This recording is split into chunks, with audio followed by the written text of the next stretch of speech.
What up there, fight fans? So thanks again for joining me on a new installment of last week's MMA Today. Now, I haven't been around for a couple weeks, but now I'm bringing you the information that we need to get caught up on. So some of the biggest news that happened 2 weeks ago is the ABC, the Association of Boxing Commissions, has approved new rules for MMA. I had mentioned it in the other video, but I'm bringing more information.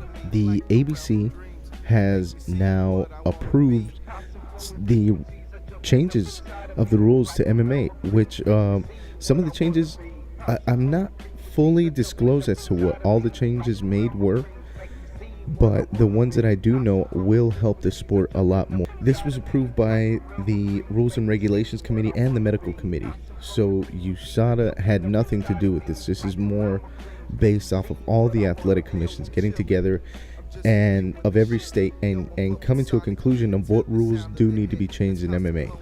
I do know specifics is that 6 amendments were changed. These are the main rules that needed or have been revised. The ones that I do know of, they will come into effect as of January 1st of next year, 2017. So it's crazy because ever since the rules were penned back in 2001, they have not been changed at all. So it's been 15 years since the rules have been revised. Obviously, there have been many changes to the sport as opposed to the time when they made these rules. Now, some of the rules are the definition of a downed opponent. In prior situations, there's a lot of fighters that first of all, a downed opponent means that you either have your knee on the ground and a hand on the ground, and that prevents a fighter from getting kicked or kneed to the face or to the head. Now, what the rules being changed are doing is that now it's up to the referee's discretion to make that judgment call and see if that is a downed if a downed opponent does mean like, okay, the fighter was down, because what these fighters were doing is putting their hands down knowing that they can't get kicked and kind of playing around with it, like, okay, I got my hand down, got my hand up, it was getting it's just a stupid rule. So now it is a judgment call. They can't mess around with that anymore. You can't use that as an excuse not to get kicked. So now if your hand is down and you're playing that game and the ref sees it, he might call it fair and you might get kicked and knocked out. Another one of the changes was I believe that the clothes that women wear in female MMA, it has to be tighter now. I'm not too sure if this is a rule that was changed or just something that's being implemented anyways. But I did see one of these sites stating that the clothes that women MMA fighters will be wearing is going to be a bit tighter because of these, let's call them wardrobe malfunctions that have been happening. Now, another one, which is one of the main rule that they're changing, is the rules on judgments of each round. Now, I know that when the judges rule around right now, they're basing it off of striking, grappling, octagon control, and aggression. Now, I'm not too sure what else is going to be sought out, but I know it is going to be broken down more into detail so that the fighters are getting more points and there would be more 10-8 rounds as opposed to just a 10-9 or a draw maybe, So that's going to be great. It's going to prevent these cards from being difficult decisions or people calling them a close fight. Obviously we're always going to have close fights, but it'll just be interesting to see what exactly is going to happen, how these rounds are going to be affected, and see if the judges are even going to be, implementing obviously the rules will be changed, but who knows if the judges or the refs will be taking this into consideration right off the bat. It's been a long time coming for these changes, and it's for the better. The sport has come a long way from the time that these rules were implemented. There's different techniques, and some of these rules are ridiculous. So it's good to see change. Now let's get back into fights. Now I wanted to talk about the 2 weeks ago fight card with Yair Rodriguez and Alex Caceres. Now that whole card was great. Again, I'm a little late on this video, but that whole card was great. I feel like it didn't get the attention that it needed to get, but I mean, it was a great card for an in-betweener, in between 201 and 202. You know, it's a good card. The fights on it were okay. They were entertaining for what they were. You know what I mean? The Alex Caceres fight and the Yair Rodriguez fight, that one was more like a showboating fight. There was a lot of spin moves, spinning kicks. Ultimately, Alex Caceres ended up losing in a decision. I did know that Yair Rodriguez was on a fight winning streak. Now, to top it off, he just beat Alex Caceres. So, now, the position that he's been put in, especially now after beating Alex Caceres, is great. You know, the UFC is heading back to Mexico soon, and a lot of the Latino fighters that are in the UFC have been and gone. You know, just the latest one, especially from Mexico, is Cain Velasquez. You know, but he's been out of the game for about, I don't know, maybe like 3 years already. So there are other fighters like Gilbert Melendez and Anthony Perez, Diego Sanchez. You know, they're Latino fighters, but I'm talking more based off of Mexico. Just again, Diego Sanchez. I'm not sure if Gilbert Melendez is Mexican as well, but Diego Sanchez, he's everybody knows him, but he's a fighter that's come and gone. You know, he's not up there again. He's not in the top 3. So this guy has the potential to be pushed very good by the UFC, especially if they're going to go back to Mexico. He's on a win streak, like I said. You know, he's on a big win streak. He could be the new Latino star. You know, the UFC could be pushing for something like that, and it would be good for the division that he's in, plus the UFC itself. I did want to bring in a bit about these other fight promotions, Bellator. You know, Benson Henderson had left the UFC. His fight contract was expired, so he signed with Bellator for a better deal. But he was on the MMA Hour with Ariel Helwani, mentioning that maybe he would be wanting to do a weight change, you know, but he is setting up to fight with Pitbull. Yeah, he's setting up to fight Patricio Pitbull. Patricio Pitbull is 25-3. Now, he had previously won against Henry Corrales at Bellator 153 earlier this year. Now, before that, he had a close decision loss against Daniel Strauss in 2015, and prior to that, he was on a 7-fight win streak. So this guy's good. You know, this guy's up there, and it's going to be interesting to see Benson Henderson go against him. You know, Benson's on 23-6. He lost his first fight. Benson Henderson actually lost his Bellator debut against Andrei Koreshkov. You know, but before that, he had 2 wins prior to that in the UFC.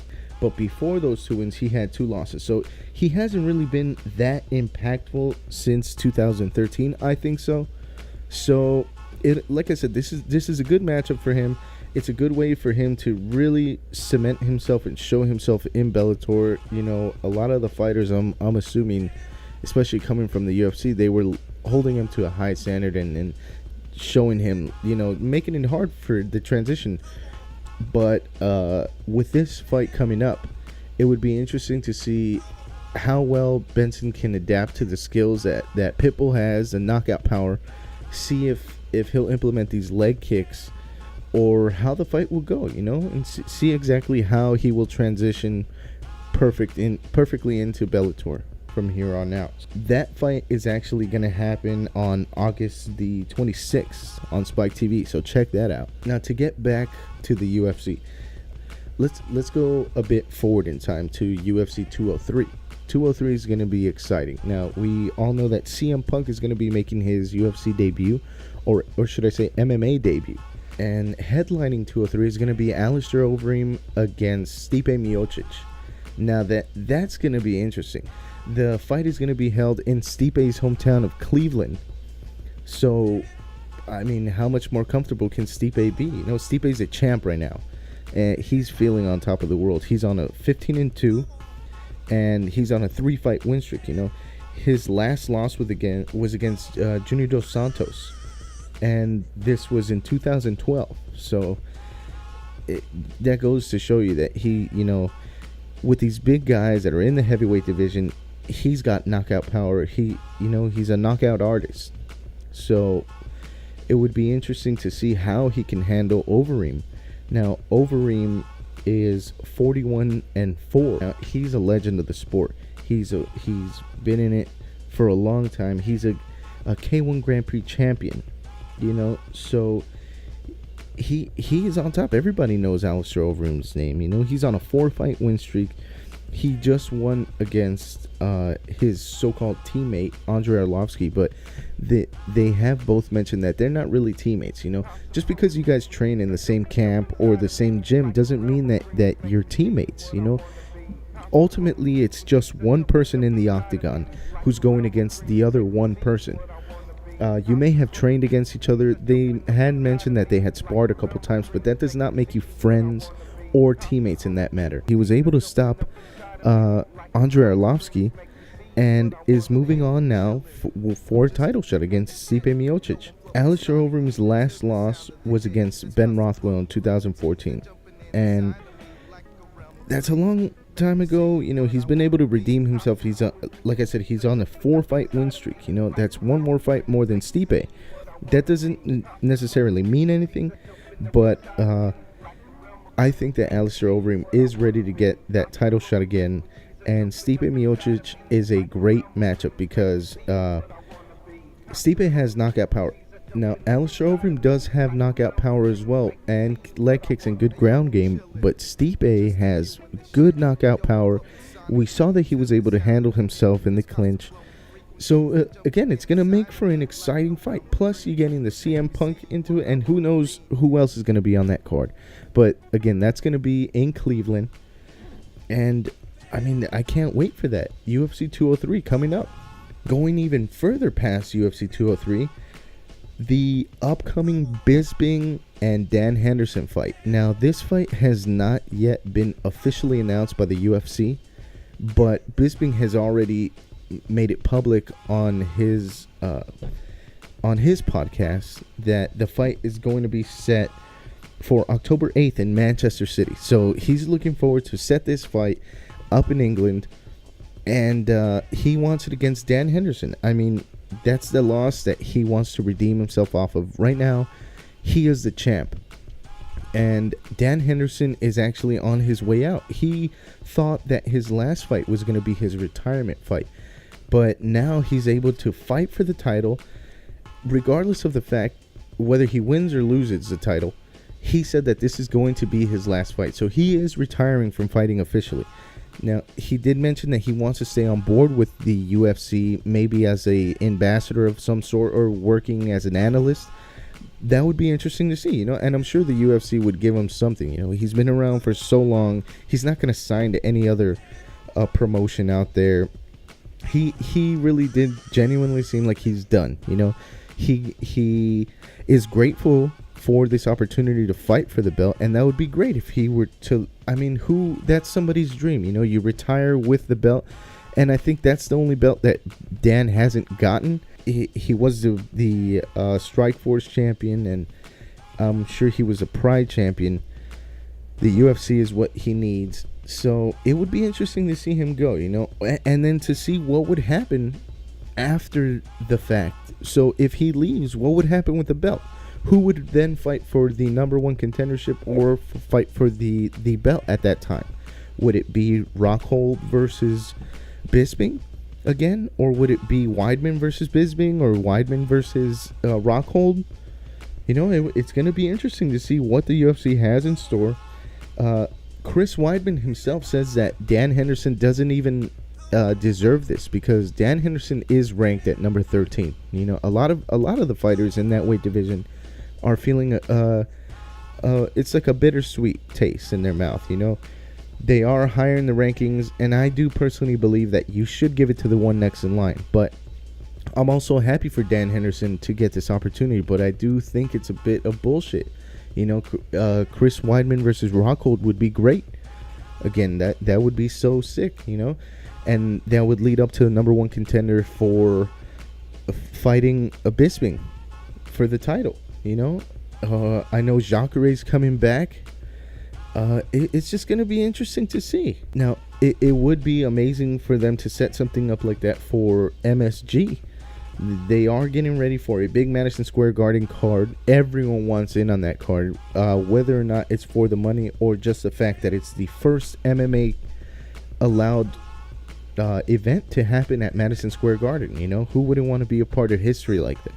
Now to the possible main reason that you may be watching this, UFC 202. Now, this just happened this past weekend, I should say yesterday. This was a great night of fights, starting from the undercard on Fight Pass to the prelims on FS1 to the main events on pay-per-view.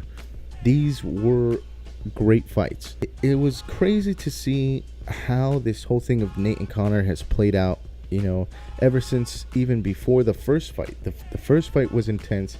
We saw Conor, I guess, underestimate Nate. Conor was beating him the first round, but the end of the first round, you kind of do see Conor wither, and Nate Diaz is getting just started, and then the whole second round, I think that Diaz was on top of him, or not on top of him, but at least had a game plan, and you could see he was more uplifted than Conor. Conor did seem winded, and ultimately Nate was able to get the win. He got him by a rear naked choke, and he got the win. Now, that set that up for this fight. They've had 6 months to train on a full train camp. So Nate hadn't trained on a train camp last fight. He was on a 2 weeks notice. So now they have both agreed to fight at 170 again with full train camps.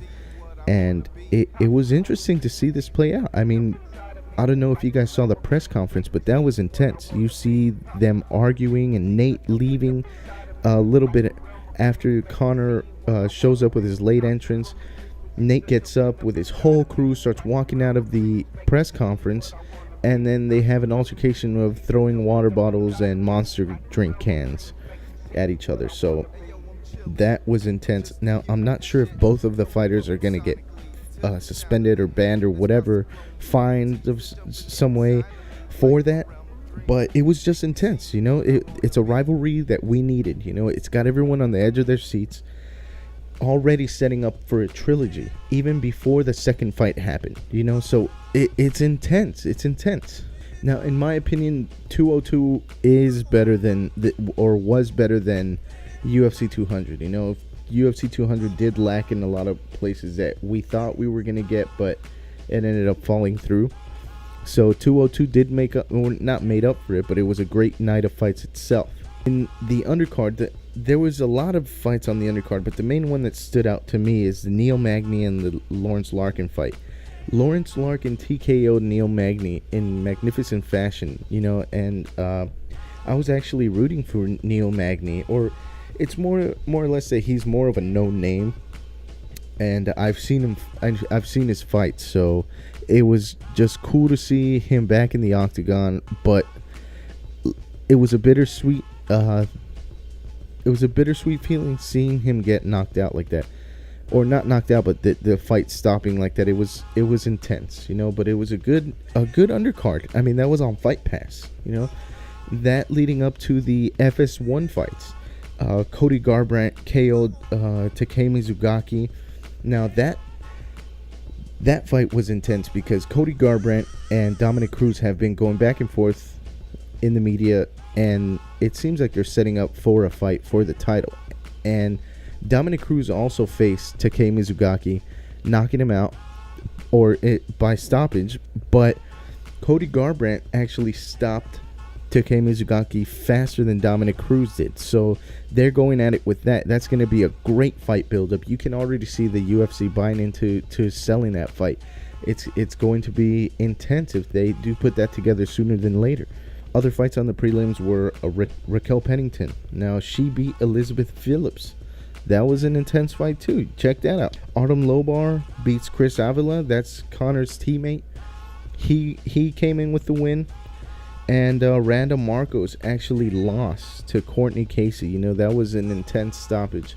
I didn't expect that, but it went in favor of Casey. So go ahead, check both of those cards out, the FS1 card and the undercard on Fight Pass. Those were great fights leading up to the main fights at 202. Now, 202 was intense, man. 202 was everything that we've been waiting for. There was a few other fights, but the main ones that stuck out to me were the Donald Cerrone versus Rick the Horror Story. This was a sick fight. It was intense to see Donald come and dominate that fight. With this fight, Donald has cemented himself in this weight class. You know, his contract is up at this time with the UFC, but it doesn't seem like he's going to go anywhere. He's looking to talk to Dana or whoever is in charge now of redoing the contracts, but it doesn't look like he's going anywhere, as opposed to what he was saying about the UFC pay or whatever a few weeks ago. But he seemed excited on this win. It was a great, magnificent win. Plus, his contract is up, so it'd be interesting to see what they work out, what sort of deal and what sort of fights. He said he wants to fight 50 more fights. Now, 35 is the max allowed in the UFC, but he's wanting to go for 50. He also mentioned about pushing it more. You know, he's trying to get these big name fights now. He wants these big name fights. He's trying to go for title fights, and it'd be great to see him do that. His last loss was against Dos Anjos. That was also a big fight, you know, but now he's in a new weight class. He looks better. He's performing great. It would be interesting to see him actually finally going for these titles, as opposed to just fighting for the money, or I'm not sure how that would go, because it seemed like he fought 10 times last year. We'll see where the UFC takes him. You know, it'd be great to see him, because if he were to sign to Bellator, he has a lot of followers there. He has a lot of people that would go with him, and they're, you know, Bellator can market him very easily. You know, he's a likable guy. He's very easily marketable, and he has a big fan base. So it's going to be interesting to see what the UFC does with him. Now, after that fight was the Glover Teixeira fight. This fight went on against Rumble Johnson. This fight was, you can't close your eyes for this fight. Anthony Rumble Johnson knocked out Glover Teixeira in 13 seconds. Lights out for Glover Teixeira. Now that Teixeira's out of the way, Daniel Cormier and Rumble Johnson are looking to get down for the title. You know, they want to fight for the title. Daniel's putting it up on the line. He has so-called promised it to Rumble Johnson. There is these rumors that John Jones is coming back, that even Dana had tweeted that we may be wrong on what we thought he was being tested positive for. So the allegation is that he tested positive for estrogen blocker of some sort, but they're saying now is that this, or what they found, wasn't even that it was actually part of a male enhancement drug that John has been taking, and he might actually be back sooner than later. But besides that, Daniel Cormier and Rumble Johnson are both agreeing that they will not wait for John Jones. They want to get this going. They don't even know how long it's going to take, and if he even is going to come back. So they shouldn't be thinking about that. They should be thinking about the future within what is actually happening, and not people maybe coming back, maybe not. You know, they need to focus at the job at hand. And it would be great to see them get back in the octagon. The first fight, you know, we did see Daniel Cormier have a chin. He took Rumble shots, and he ultimately dominated with wrestling the fight and got the title. You know, he retained the title. So now Rumble's got a bit more of a game plan. He's been striking and wrestling more, and it would be interesting to see them go at it for the title one more time. Now, the moment everyone has been waiting for, the main event, Diaz versus McGregor. Now, this fight went all 5 rounds. Okay, let me just start here. I know I'm going to get a lot of heat for this, but in my opinion, I think Diaz won that fight. Conor definitely got first round. He definitely got the mid or to the middle of the second round. But after the second round, I believe that Conor started gassing out and Diaz started getting the best of him. Diaz got him in the second half of the second round. He got him in the third round. Fourth round was a bit back and forth, but Diaz ultimately was pushing the pressure more and more against the fence. It was I think Diaz dominated that round. And the fifth and final round was going again head to head.